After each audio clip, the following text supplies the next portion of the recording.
Hey gang, it's me, Dr. Steve, and if you're seeing this, I'm on the road today. Could be a plane, could be a long drive, but wherever I am, I'm out there connecting with patriots who love faith, family, and freedom just like you do. I never want this channel to go dark just because I stepped away from the studio, so my team and I set aside this special session in advance for days just like this. So tell me in the comments where you are watching from and how you're living out faith, family, and freedom right where God planted you. This movement does not pause when I travel. It keeps going because you keep going. God bless. With the VA redistricting question likely to favor the Dems, how big of an impact do you expect this to have on the midterms? Yeah, without a VRA decision, it may. I mean, Seth Keshel thinks it might be decisive. This is turning their map, or what is it, 5-4 into, or what? Yeah, 6-5 into 10-1. Democrat. That it may be decisive. It may give them those extra few seats they need to pull off the midterms. With a VRA decision in our favor, we can make up for, we can absorb it. But yeah, Republican, like you saw in Indiana, is that they just don't want to play hardball. Republican Party is just, they never fail to disappoint.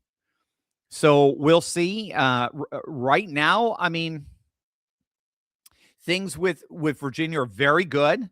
The turnout for Democrats is much lower than it was in 25 in November. And turnout for Republicans is much, much higher. So the no campaign can absolutely win this thing. And if you're in Virginia, if you haven't gone out to vote, make sure you go out and vote tomorrow. But the only way it can win is if and only if Republicans vastly overperform at the polls tomorrow. The Democrats have spent what did I see? Something like 70 mil trying to gerrymander Virginia. They completely violated their Virginia Constitution. So even if this passes, it could get struck down in the courts. It's going to be challenged immediately. We'll just see if the courts have the cojones to knock this down. They should, because it does violate. They're supposed to have a nonpartisan redistricting committee doing this. The Democrats' early vote numbers are way down from what they were back in November. And Republicans' early vote margins are way up, despite the Republican Party spending virtually nothing on this, which is, again, a crime. But I guess they believed they could spend their money elsewhere and would have a better chance of winning. But Republicans right now, for the early voting, as I understand it, they are in the lead, but they have not banked nearly enough votes where they can just go into Election Day feeling very comfortable. So I think you're right. In the end, there's just a lot more Democrats right now, particularly because of Nova, Northern Virginia. And when all said and done, it's a numbers game. If there are more Democrats, you're going to have a hard time winning if you're Republican. But if the Democrat turnout is down, if the Spanberger voting independence break for the no vote, she's way down in approval right now. So there may be a little bit of a protest vote there among independents who thought she was going to be a lot more centrist. And then if the deep red counties come out en masse, if the patriots come out to the polls in droves, we can't control those first two outcomes, obviously, but we can control the last one. So if you're in Virginia, get out and vote no. Get all your friends, family to go out and vote no. This is all about you holding the line and keeping a fair districting in Virginia. But yeah, if it passes, I mean, that's going to be a real blow to holding the House. Again, we could still do it, especially with the VRA coming, but it's going to be harder, much harder, because again, we're dealing with very small margins. Every seat counts, is why I'm still so pissed at those Indiana Republicans. I mean, every single seat counts. All right, BC text, but it's Benton Collins. I can recognize this. Query, oh, most learned professor, I was listening to the ladies of the Promethean today. I do not want to be reactionary, but well informed. As I understand, our battle is much greater than just the mullahs of Iran and the IRGC. We are also battling against globalist mainstream media, the City of London financial mafia, my term, and Iranian proxies embedded in our NGOs and in our government offices are also culprits. Your clarity will be welcomed in this matter. Benton. You're absolutely right, ladies, and the Promethean updates are absolutely right. I mean, their focus is more on the Lloyds of London, the old English, the British world order of the 19th century, and into we inherited post World War II, as I understand it. So, yeah. So what? Yeah, what Trump is doing, again, you're seeing it perfectly, I think. What Trump is doing here is he is realigning, recalibrating world order in a world that has lost order. Okay, that this is absolutely key. So the liberal international order, which was basically rule by managerial institutions, WEF, no, which is WTO, IMF. Yeah, the WEF to an extent. They tried to bring together billionaire and bureaucrat in their projects. The UN, the EU, these were all administrative um, protocols, as it were, that defined the obligations that all member nations had throughout the world.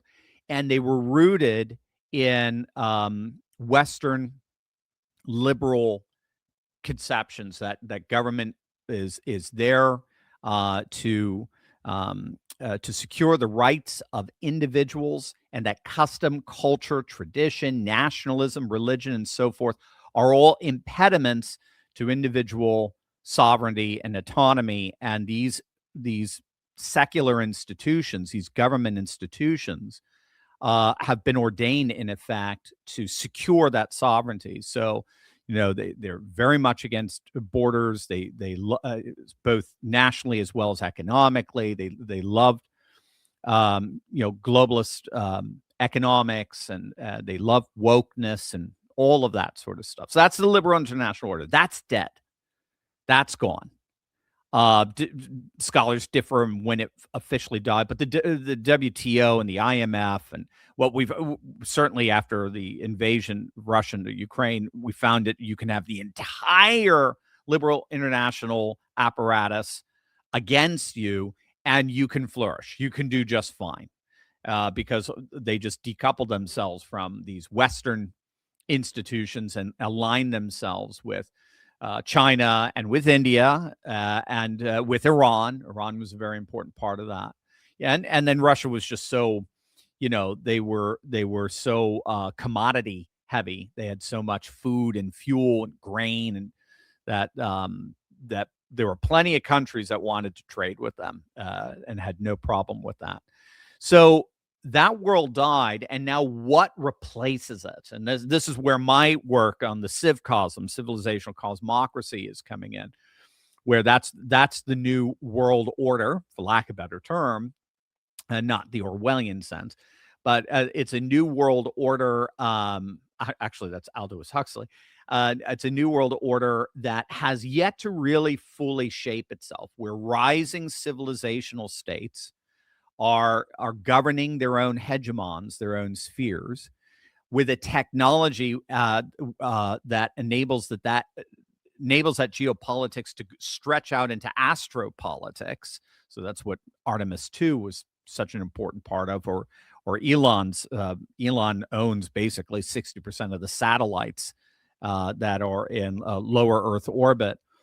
And so this civilizational cosmocracy is taking shape, and the alliances, the bilateral alliances that are taking shape in absence of the institutions like the WTO and the IMF and World Bank, but actual alliances, that's creating what's called a networked polarity, a multipolarity, where the United States is just absolutely dominating the whole thing. So that's where the Western Hemisphere, the renewed Monroe Doctrine as the Donroe Doctrine has come, and the shield of the Americas that we're creating. That's why it's so important to see all these governments in South America and Latin America turning right, Central America, South America turning right, which they are. They're aligning with the United States. Venezuela is being aligned with the United States. Cuba is being aligned civilizationally with the United States. And then whatever's left of NATO, or however NATO gets reconfigured, we interconnect via Greenland into all of Europe, and then Europe aligns into the Middle East via Israel and the Abraham Accords, and then that goes into the Indian Ocean and South Asia via the I2U2 that aligns Israel with India. And then that aligns with the Quad. The Quad is the United States, India, Australia, and Japan. And of course, now with Malaysia being brought in, and Singapore, Indonesia, with Singapore and Malaysia already fully in line there. So that is a full world order with the United States at its absolute center. And so knocking out Iran was absolutely key, because the interruption of this network multipolarity was China. China was seeking to be the dominant hegemon in the Middle East, and their key was controlling Hormuz through their proxy, Iran. And by knocking out Iran, you knocked out the chief impediment to the full implementation of the Abraham Accords and their vision of peace and prosperity in the region, turning Gaza into the Riviera of the Middle East and turning the whole area basically into a massive Dubai. So you're getting rid of that, and you're getting rid of China and China's ability to exercise its power as the chief hegemon by controlling Hormuz. Now by definition, we control Hormuz, and we control Malacca, that key choke point by Indonesia and Malaysia. So that is the vision of what Trump is doing. He is reordering the world, and this is absolute. That's why I keep saying Cuba's next. This is absolutely key to it. And yes, Europe and the UK are just being brushed away. He's making it very clear, you'll be part of this world only if we basically invite you. They'll be a part of it inevitably. NATO, of some kind of NATO, will be structured, but increasingly there is a European and Indian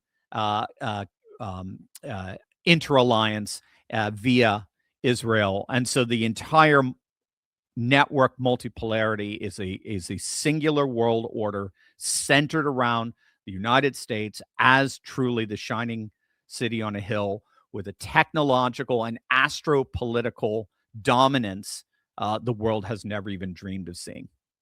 But first, gang, what if I told you there's a little known arbitrage play hiding inside a $30 billion market, and regular people with zero background in finance or tech are quietly generating $5,000, $10,000, even $20,000 a month from it, using nothing but a laptop?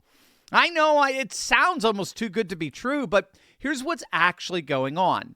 There's a significant and very real pricing gap in the used book market. The same book can be worth dramatically different amounts depending on where it's listed. And the people who've learned how to spot and exploit that gap are building serious, sustainable income. And what makes this unlike anything else I've come across, you never actually handle a single physical book. No inventory sitting in your garage, no trips to the post office, no physical logistics whatsoever. The whole thing runs from your browser.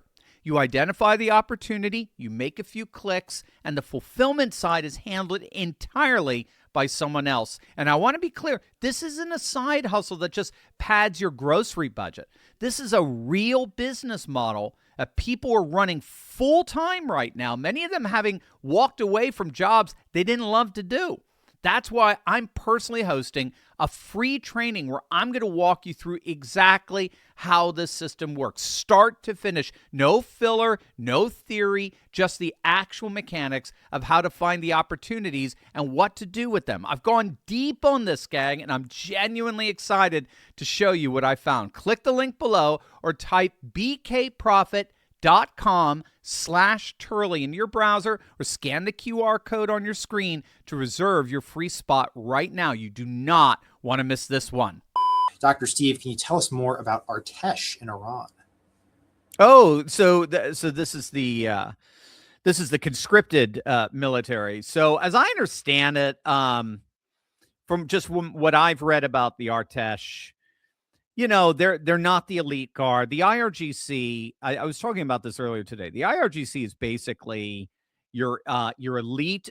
The IRGC is there to protect the regime. And the regime, the mullahs.